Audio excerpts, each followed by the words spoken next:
오늘 새벽 함께 보실 하나님의 말씀은 데살로니가전서 5장의 말씀입니다. 봉독은 5장 5절만 봉독합니다. 너희는 다 빛의 아들이요 낮의 아들이라. 우리가 밤이나 어둠에 속하지 아니하나니. 아멘. 데살로니가 교회는 잘못된 그 종말의 관점으로 인해서 교회 안에 커다란 혼란이 생겼던 교회입니다. 그 혼란 속에 처해 있는 교회에게 사도 바울이 서신서를 쓰게 된 것입니다. 그래서 서신서 곳곳마다 잘못된 이 종말관으로 찾아오게 된 병폐들을 다시금 제자리로 돌려놓는 시도들을 부지런히 하는 모습을 우리는 보게 됩니다. 그 대표적인 권면들이 앞선 4장을 보시면 조용히 자기 일을 하고 너희 손으로 일하기를 힘쓰라 라는 구절이 있죠.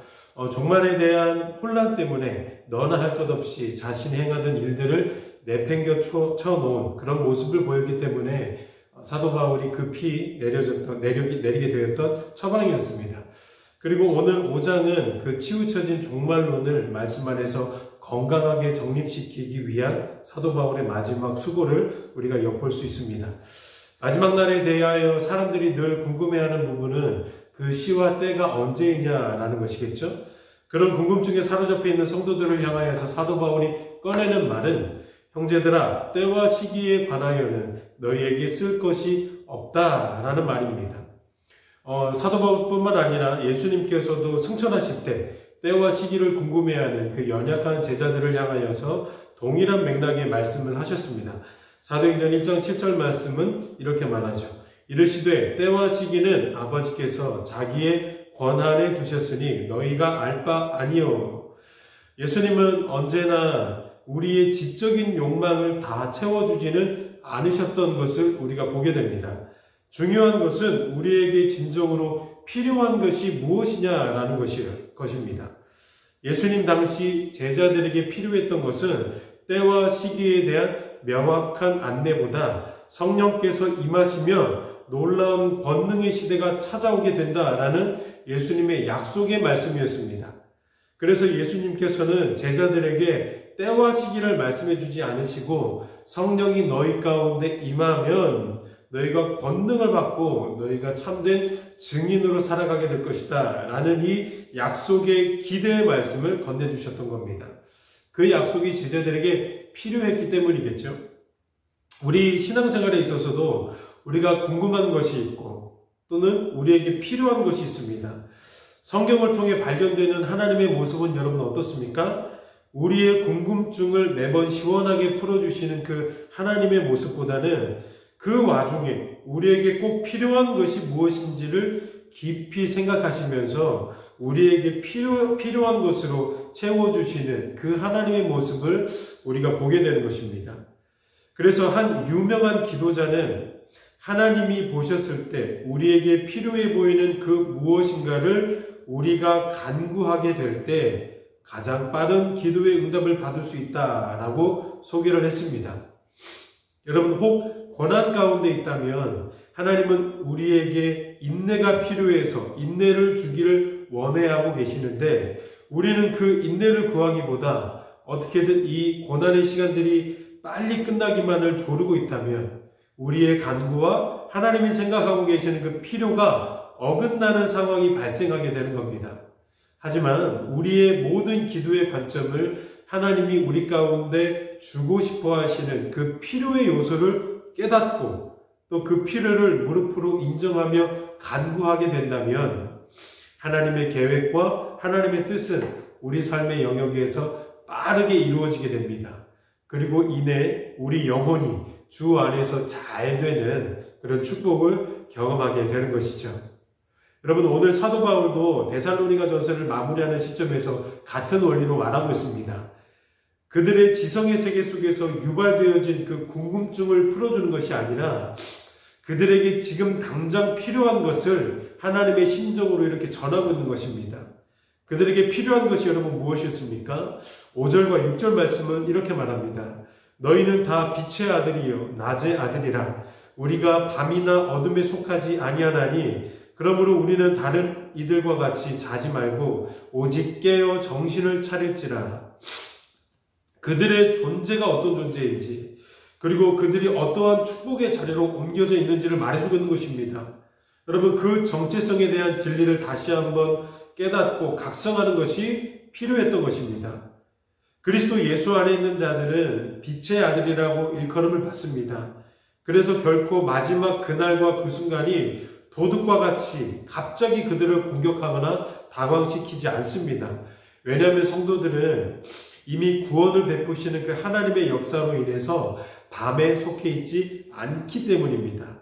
낮에 속해 있습니다. 그리고 이미 깨어있는 사람들로 여겨지기 때문입니다. 깨어있는 존재로 여겨지기 때문에 계속해서 정신을 차리고 깨어있으라 라는 이런 권면을 듣는 개념인 겁니다. 깨어있기 때문에 들을 수 있는 권면이죠. 다시 반복해서 말씀드리면 낮에 속해 있는 사람들은 비록 그 날과 그 시가 문자 그대로 언제 어느 때 이렇게 임하는지는 동일하게 모르고 있지만 그들에게는 그 날과 그때가 결코 도둑같이 임할 수 없습니다. 여러분, 복음성가 중에 그 날이 도적같이 이룰 줄 너희는 모르느냐라고 이렇게 조금 경고하는 찬양이 있는데, 사실 이 찬양의 가사는 성경을 잘못 인용한 대표적인 찬양입니다.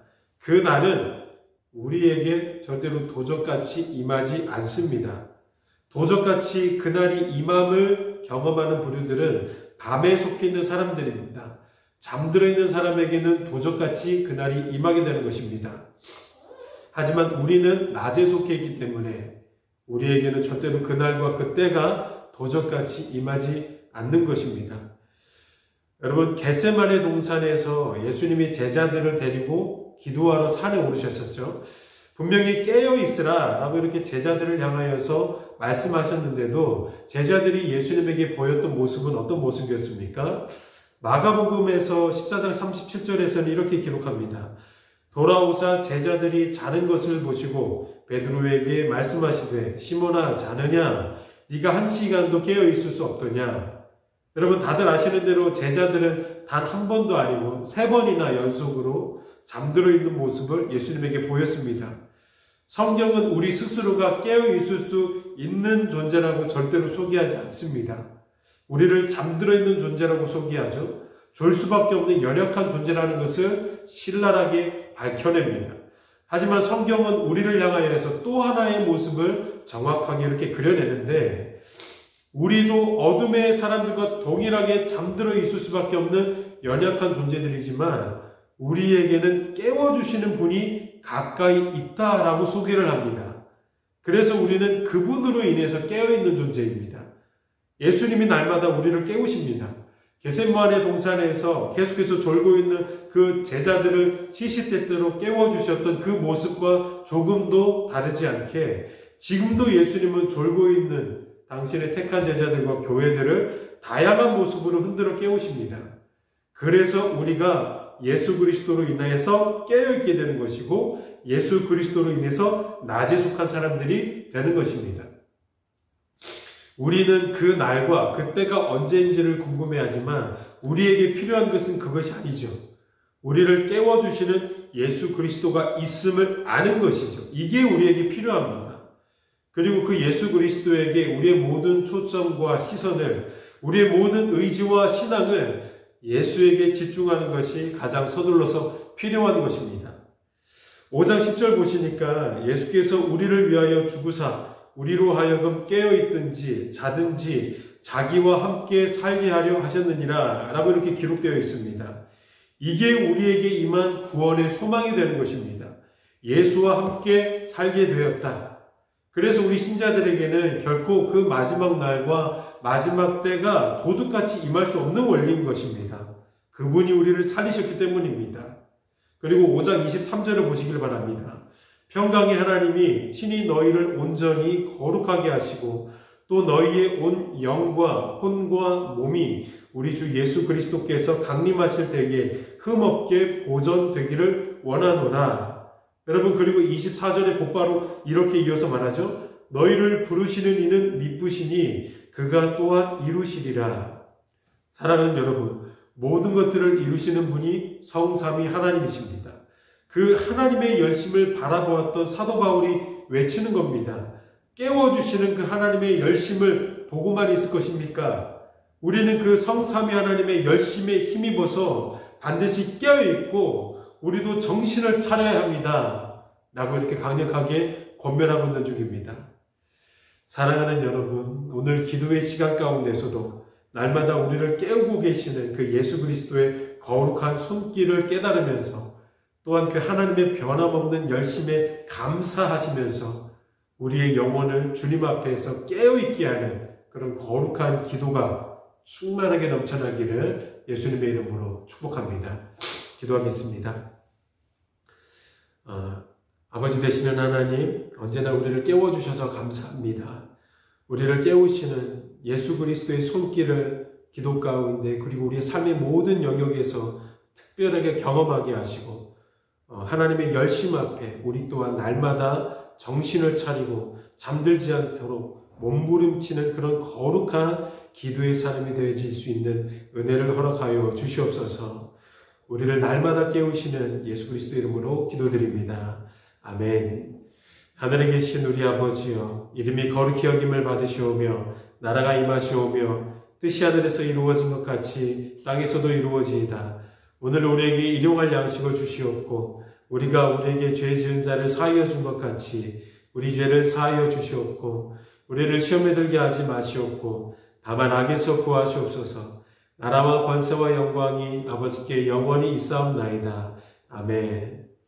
이 시간 공동의 기도의 제목과 각자의 기도의 제목을 가지고 함께 기도하며 나아가겠습니다.